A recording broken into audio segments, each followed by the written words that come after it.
So continuing with the previous video, and before knowing labor idle time variance, we need to discuss certain related concepts.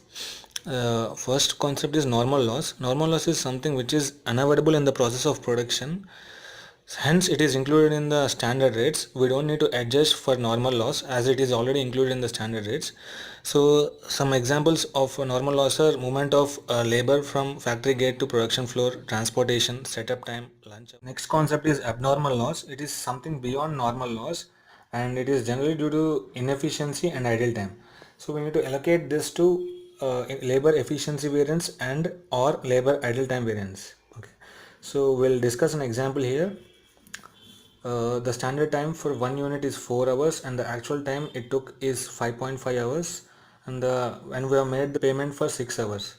So as you can see, from 4 to 5.5 it is purely due to inefficiency, and 5.5 to 6 is because of idle time. Idle time can be because of the delay in production or any other reason the labor is being kept idle and they are being paid for.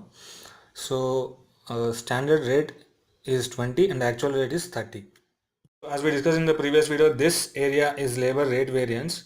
However, from 4 to 5.5, it is due to because of inefficiency. Hence, it is labor efficiency variance. And from 5.5 to 6 is because of idle time. Hence, this is known as idle time variance. So the idle time variance can be calculated as this area. So this area is equal to 6 minus 5.5 into 20.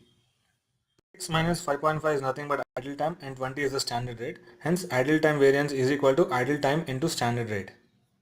Variance we are going to discuss is variable overhead cost variance.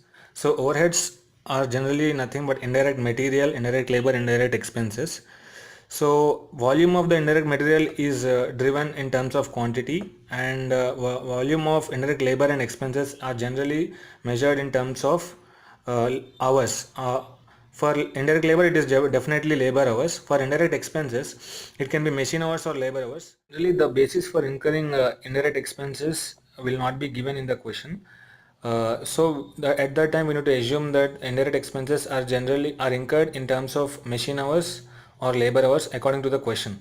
So if the question contains only labor hours, then take labor hours as a basis for incurring indirect expenses.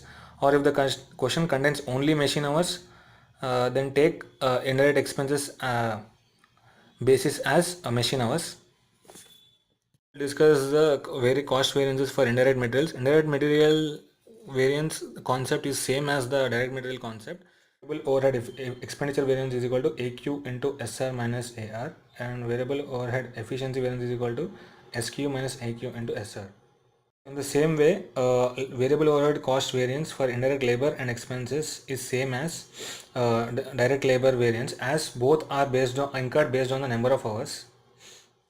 This area is expenditure variance and this is efficiency variance. Variable overhead expenditure variance is equal to AH into SR minus AR. Overhead efficiency variance is equal to SH minus AH into SR. So that's all for today. Thanks for your time.